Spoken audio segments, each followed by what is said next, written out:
Assalamualaikum warahmatullahi wabarakatuh. Jazakumullah atas kehadiran semua. Kita mulakan kelas kita pada hari ini dengan memanjatkan doa kehadirat Allah Subhanahu Wa Taala. Doa dimulai.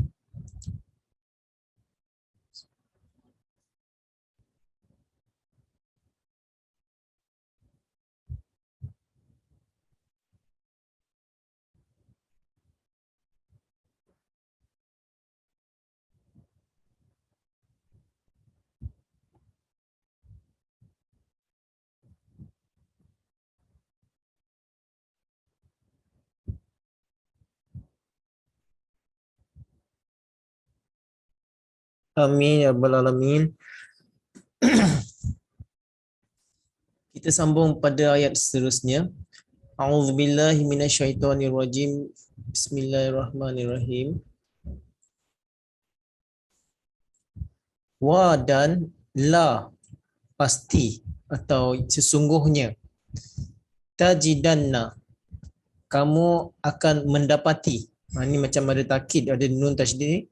Kamu pasti akan mendapati atau menjumpai hum mereka ni kembali kepada orang-orang Yahudi yang kita bahaskan lama sudah sini. Ahrasa ini daripada harasa. Jadi ahrasa ni sangat tamak, sangat berkeinginan. Macam kita kata dari kabara jadi akbara, paling besar. Ini ahrasa, paling tamak. An-nas, jadi gabungan ni ahrasan nas, manusia yang paling tamak. Ala, atas atau pada hayatin pada kehidupan, maknanya hayatid dunia, pada kehidupan duniawi. Wa dan min dari allazina orang-orang yang asyraku, orang-orang yang syirik. Ini orang yang paling banyak melakukan syirik. Syaraka jadi asyraku sama juga di ahrasa, yang melakukan paling syirik ini jamak asyraku, orang-orang yang paling banyak melakukan syirik. Yawaddu ini maksudnya sebenarnya maksudnya itu berkeinginan atau sangat suka. Itu dikatakan yawaddu. Ahadu seorang, hum mereka, seseorang daripada mereka, setiap orang daripada mereka, kalau. Jadi dikatakan dalam bahasa Arab kalau yawaddu kemudian datang perkataan lau di sini, jadi yawaddu ni dia menjadi makna yang menginginkan atau mencita-citakan. Yawaddu lau makna dia mencita-citakan, bukan jadi suka lagi, tak, bercita-cita. Yu'ammaru ni fil majhul, mudhari majhul, diberikan umur, maknanya diberikan umur yang panjang. Berapa panjang? Alfa, 1000, alfa maknanya 1000, sanah maksudnya tahun. Alfa sanah maknanya 1000 tahun. 1000 tahun. Wah dan ma, tidaklah huwa dia itu, mereka itu, bi dengan muzahzihihi. Muzahzihihi ni macam kata terlepas. Tak akan terlepas atau tak akan betul di apa di sini dikatakan dapat dijauhkan. Mereka tidak akan dapat dijauhkan atau terlepas darinya azab tadi, min dari azab an jika yu'ammara diberikan umur yang panjang. Dan wallahu dan Allah, ataupun dikatakan wallahu demi Allah, basirun daripada basara, basirun maknanya sangat melihat, maha melihat, bima dengan apa-apa. Tolong Puan Jauria silent, mute. Puan Jauria dengar. Bima dengan apa ya'malun, yang apa mereka lakukan atau dikatakan kerjakan. Jadi terjemahannya yang mudah, wala tajidannahum ahrasan nasi ala hayatin wa minal lazina asyraku. Dan kamu akan dapati mereka itu, iaitu orang-orang Yahudi, itu manusia yang tamak untuk hidup lama di dunia ini. Dan ketamakan mereka itu minal lazina asyraku, malah lebih lagi daripada orang-orang yang syirik. Kalau kita lihat orang-orang syirik, dia dah mensyirikkan Allah Ta'ala dan dia tak percaya kepada kehidupan akhirat, kehidupan syurga, ataupun kalau mereka buat jahat mereka akan diazab, itu mereka tak percaya semua itu. Tapi mereka kalau boleh mahukan juga hidup yang lama untuk merasakan kehidupan nikmat di dunia ini. Tapi walaupun orang-orang yang syirik seperti itu, ayat ini digambarkan orang Yahudi malah lebih lagi daripada mereka. Padahal mereka tahu ada wujud Allah Subhanahu Taala, ada kitab syariat, ada pelajaran karisma, ada pelajaran baik dan buruk, pelajaran syurga untuk orang-orang yang melakukan kebaikan, neraka untuk orang-orang yang melakukan keburukan, kejahatan. Jadi mereka tahu, tetapi mereka lebih lagi keinginan mereka itu untuk hidup lebih lama lagi. Mereka ingin menikmati kehidupan di dunia ini, ingin merasakan apa-apa bermacam-macam di dunia ini, semua mereka nak kumpulkan, mereka tamakkan. Ya waddu ahaduhum law yu'ammar alfasana. Mereka berkeinginan atau bercita-cita dari setiap seorang daripada mereka untuk diberikan umur yang panjang selama 1000 tahun. Mereka inginkan, tamakkan kehidupan di dunia ini kerana mereka rasa mereka ingin hidup lama. Ingin jadi berkuasa, ingin enjoy, ingin macam-macam lah yang keinginan-keinginan duniawi yang telah menjerumuskan mereka, yang membuatkan mereka tenggelam kepada kehidupan duniawi. Sebab itulah mereka inginkan 1000 tahun, alfasana. Tapi Allah SWT berfirman, wa ma huwa bimuzahzihi minal azabi an yu'ammar. Dan tidaklah mereka itu akan dijauhkan daripada azab sekalipun mereka diberikan umur yang panjang. Maknanya walaupun mereka diberikan umur panjang, mereka bercita-cita umur panjang, walaupun umur yang panjang, satu hari mereka pasti akan mati, pas satu hari mereka akan tetap diazab oleh Allah Subhanahu Wa Taala. Tidak ada jalan lain mereka boleh terselamat daripada azab daripada Allah Subhanahu Wa Taala. Jadi ayat ini menggambarkan bahawa betapa bodohnya orang-orang Yahudi ini, dan mereka dah tahu mereka tidak mahu menerima Rasulullah sallallahu alaihi wasallam. Dengan pelbagai tanda pun mereka tak mahu terima. Ada pun nubuatan-nubuatan yang tercatat dalam kitab Taurat pun mereka tolak. Jadi mereka berikan pelbagai alasan. Kami Bani Israel lah, semalam kita dah belajar, ni daripada orang Arab kan. Kenapa diturunkan kitab kepadanya, kenapa diturunkan wahyu kepadanya, bukan kepada Bani Israel. Banyak macam-macam alasan yang diberikan. Ini tambah lagi kebodohan mereka pula. Mereka nak umur yang panjang, supaya azab itu lambat mereka terima. Dan pelajaran sebelum ni juga kita tahu bahawa mereka kata illa ayyama ma'dudah, kecuali cuma beberapa hari saja mereka akan diazab oleh Allah Subhanahu Wa Taala. Jadi mereka nakkan kehidupan di dunia lama, kehidupan diazab tu sedikit saja. Tapi menurut Allah Subhanahu Wa Taala bukan seperti itu. Mereka akan tetap diazab oleh Allah Subhanahu Wa Taala. Jadi sepatutnya mereka ni bukannya lari daripada kebenaran dan menolak, ingin umur yang panjang pula untuk mengelak daripada menerima kebenaran. Sepatutnya mereka menerima Rasulullah sallallahu alaihi wasallam, beriman, kerana Allah Taala dah janjikan bermacam nikmat mereka akan nikmati. Mereka akan terselamat jika mereka beriman kepada Nabi utusan Allah Subhanahu Taala. Dan Allah Ta'ala memberi amaran juga kalau mereka menolak Nabi utusan Allah Ta'ala itu nanti mereka akan dihancurkan. Tapi mereka berdolak dalih nak umur yang panjang pula. Tadi sebelum ni kita dah belajar macam-macam. Ini pula satu lagi kebodohan mereka. Mereka nak umur yang panjang pula. Wallahu basirun bima ya'malun. Dan Allah Ta'ala maha melihat apa yang mereka kerjakan, apa yang mereka lakukan. Jadi semua apa yang mereka lakukan terhadap Islam, terhadap Rasulullah sallallahu alaihi wasallam, Allah SWT sangat prihatin, sangat melihat, maha melihat, dan Allah Taala ada sediakan azab untuk orang-orang yang sengaja menolak kebenaran ini. Okey, kita sambung ayat yang seterusnya. Qul, katakanlah, man, barang siapa kana sebelum ini atau kana selepas ini, aduun maksudnya musuh, atau membuat permusuhan, menjadi musuh. Bagi Jibril. Jibril maknanya malaikat Jibril. Jibril ini adalah gabungan daripada dua kata, iaitu satu Jabar,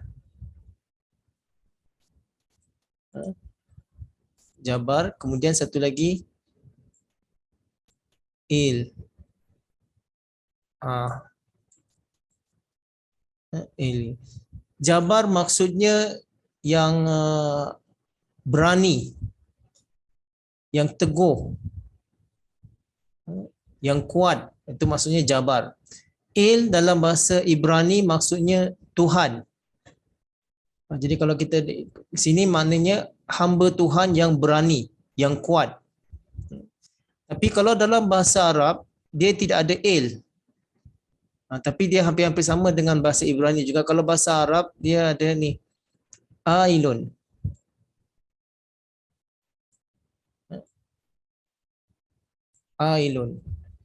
Ailun ni maksudnya, sebentar Jabar sama juga, kuat, berani. Dalam bahasa Arab dia tak ada ili, tapi dia Ailun ini adalah isim fa'il bagi ala. Isim fa'il bagi ala. Yang maksudnya dia yang penuh hikmah dalam mentadbir. Itu maksudnya. Jadi gabungan daripada Jabar dengan jadinya Jibril. Jadi Jibril ada 3 maksud di sini, iaitu hamba raja yang sangat berani dan dipercayai. Kemudian yang kedua maknanya yang pandai mengurus dengan betul, dengan baik. Itu. Dan ada juga maksudnya yang hamba itu selalu kembali rujuk kepadanya. Itu maksud daripada Jibril juga. Jadi dalam bahasa Ibrani dia katakan il, dalam bahasa Arab disebutkan ail. Dia hampir sama saja, lebih kurang sama saja maksudnya.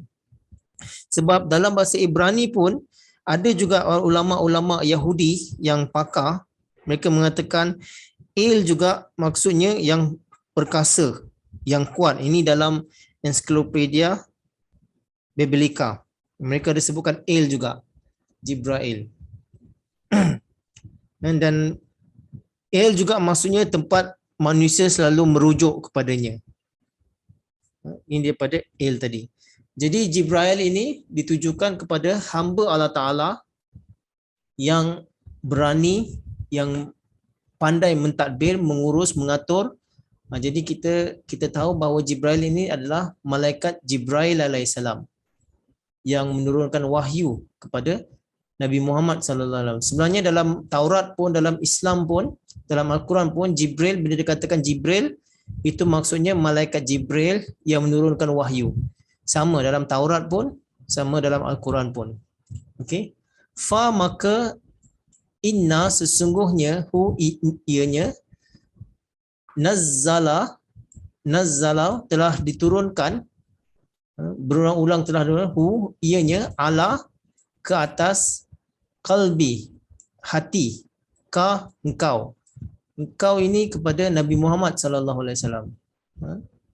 Nazzalahu ala qalbika, yang telah diturunkan ke atas hati kamu, dengan izni, dengan izin Allah, dengan izin Allah. Musaddiqan ni pun kita dah belajar banyak kali, yang membenarkan lima bagi apa-apa, baina di antara yadaihi, kedua tangannya. Maknanya kedua tangan, kalau kita pegang dua tangan kita ke depan, betul-betul di hadapan kita. Wa dan hudan petunjuk, wa dan busyra kabar suka, li bagi al-mu'minin orang-orang yang beriman. Okey. Jadi terjemahannya yang mudah, kul man kana aduwan li jibrila fa innahu nazzalahu ala qalbika biiznillahi musaddiqan lima baina yadayhi.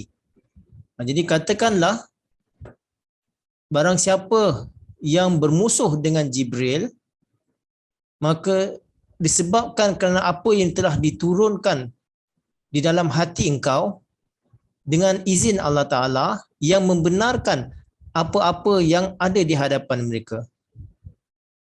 Wa hudan wa busyra lil mu'minin, dan merupakan petunjuk dan khabar suka bagi orang-orang yang beriman.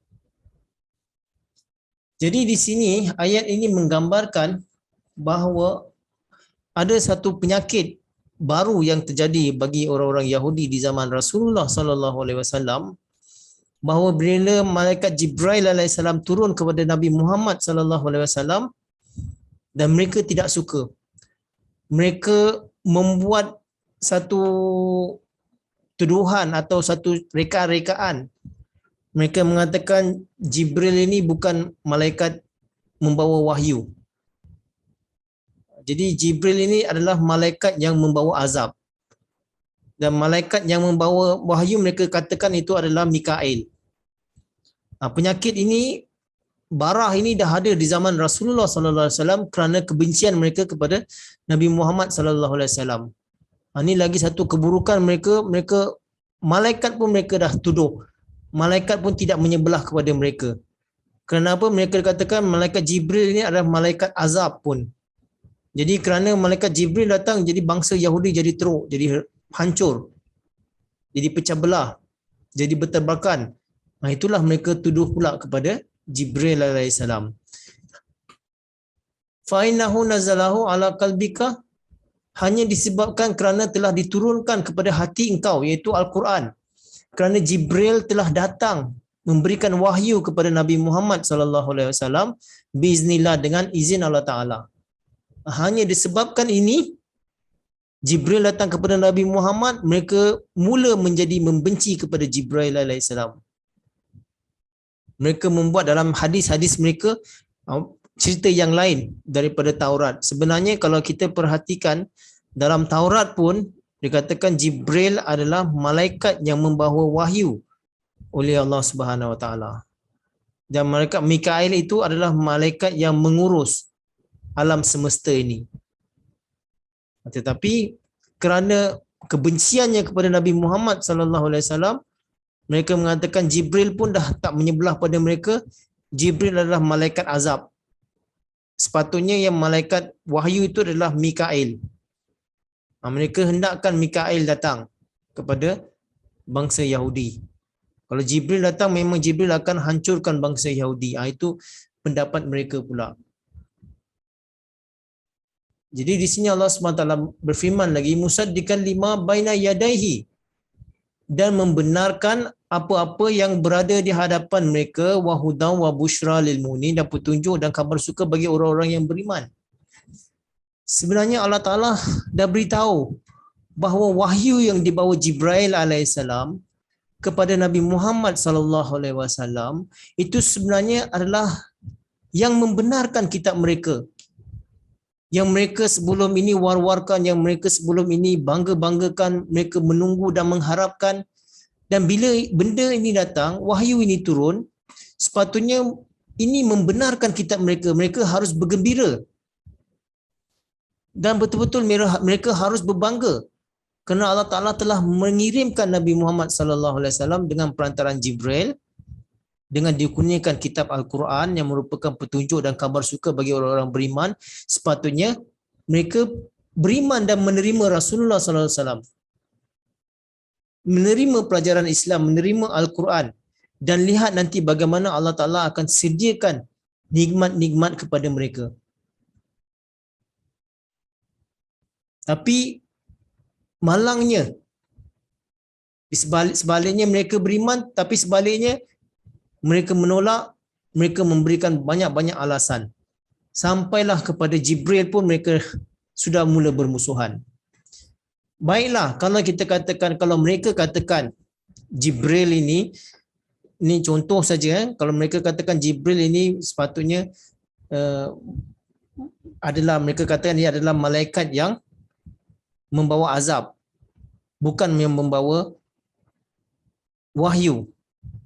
Jadi tak kisahlah. Tapi yang penting, yang sebenarnya di sini, malaikat adalah utusan yang dikirim oleh Allah Subhanahu Wa Taala.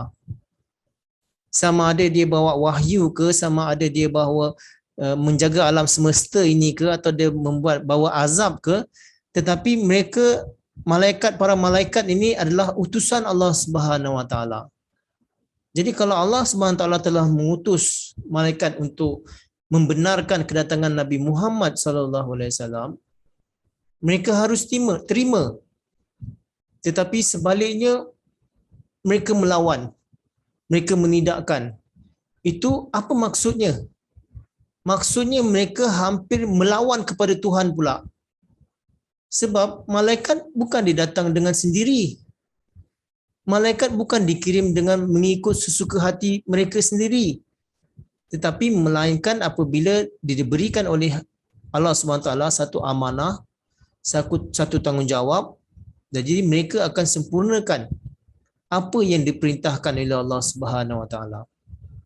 Jadi kalau orang-orang Yahudi membantah Jibril atau membantah Mikail, itu bermakna mereka membantah siapa? Tuhan yang mengutus Jibril tadi. Jadi mereka hampir ingin bermusuh dengan Allah Subhanahu Wa Taala pula, kerana cuba menidakkan Jibril alaihissalam. Jadi sebagaimana yang saya katakan tadi, bahawa Jibril dalam Taurat pun sebenarnya adalah malaikat yang membawa wahyu. Al-Quran pun menggambarkan Jibril adalah malaikat yang membawa wahyu. Tetapi kemudian mereka dalam hadis-hadis mereka menidakkan banyak. Saya tak sempat nak bacakan contoh-contohnya, nanti dalam Taurat ada, dalam kitab Talmud mereka pun ada, tapi kalau siapa nak nanti saya akan bacakan. Jadi ini mereka dah masukkan dalam kitab-kitab mereka, mengajar orang-orang Yahudi bahawa Jibril ini adalah musuh bagi orang Yahudi.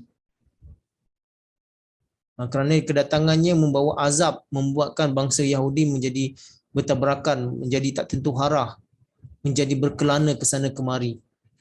Dan malaikat Jibril itu tak betul katanya datang kepada orang Arab. Sepatutnya Jibril mesti datang kepada Bani Israel. Mereka katakan kalau bukan Jibril, nanti Mikail pula akan datang untuk Bani Israel.